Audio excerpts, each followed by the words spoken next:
I actually want to go ahead and show you some of the aftermath of this crash. You can see here in this field some of the damage after the car was pushed off the roadway. Now, when I first got onto the scene, you could see laying here in the street was a hoodie and then a cell phone. And a little bit later on is when we saw bullet casings. Here's how the trap works. Put food in the back of the trap, lock the front door in place, and once a cat sets off the trap. Stephanie says there's no way her child could walk to school. She lives on Hill Avenue, and traffic here is around 50 miles per hour. Toledo post office workers received this letter letting them know come April 18th, their jobs are gone. It's very dusty. If I put my hand through here, you can see how easily I'm able just to kind of throw this snow around. And that's exactly what's happening with the wind. As you can see, the roads are still covered in snow. I am live along South Detroit right now, and you can see behind me where that accident happened. The car is barely recognizable. The pole snapped in half. Police are still out here taking measurements from that accident, and that is affecting traffic right now. Southbound lane of traffic is down to one lane. Northbound lanes of traffic are completely shut off right now. Lucas County prosecutors say Stephen King and Angela Steinfurth, Elena's mother, murdered baby Elena at 704 Federal. The home was eventually taken over by the Lucas County Land Bank after foreclosure. Demolition has been talked about, but now it's set for next Wednesday.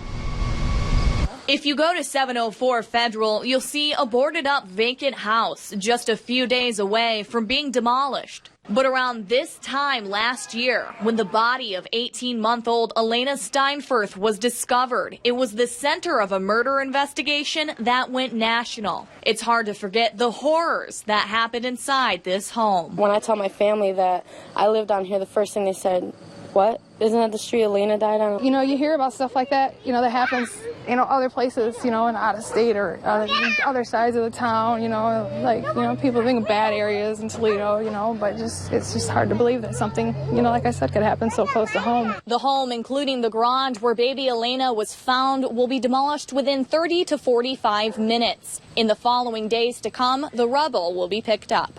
Demolition is scheduled for 10 a.m. sharp on Wednesday. The land bank says once the house is gone, the property will be shared with the two adjacent neighbors. The cost of demolition is $9,000, which the land bank says will be paid for through a state grant. It will be the end of a home that neighbors say has left a bad mark on Federal Street. But for neighbors hesitant to speak on camera, there is still one question that remains unanswered. It's just something that happened. We all don't know why, We just don't know why. Stephen King and Angela Steinfurth are both in prison for the murder of baby Elena. King is serving 25 years to life, Steinfurth 18 years to life. Reporting from the Breaking News Center, I'm Allie Hoxie. We've suspected a lot of different things over the years, and we knew that we had hoped that someday there would be closure. Dana's family is getting closer to those answers with the indictment of 56-year-old Russell Atkins, who was picked up today in South Toledo by U.S. Marshals. It was over 30 years ago Atkins offered Dana Rosendale a ride home from a nightclub, but Dana never set foot through the door. Prosecutors say it took digging Rosendale out of her resting place to find answers. Russell Atkins had originally told police that Dana fell out here on Tracy Road from his car, and that is how she died. But Wood County prosecutors tell me that is not true and that she was beaten. What we have been able to do since then is utilize some processes, and some individuals have a little more scientific expertise in the analysis of the remains, and from that we're able to paint a more clear picture of what happened. Atkins faces 15 years to life if found guilty of Dana's murder. I want justice to be had for Dana and for our family.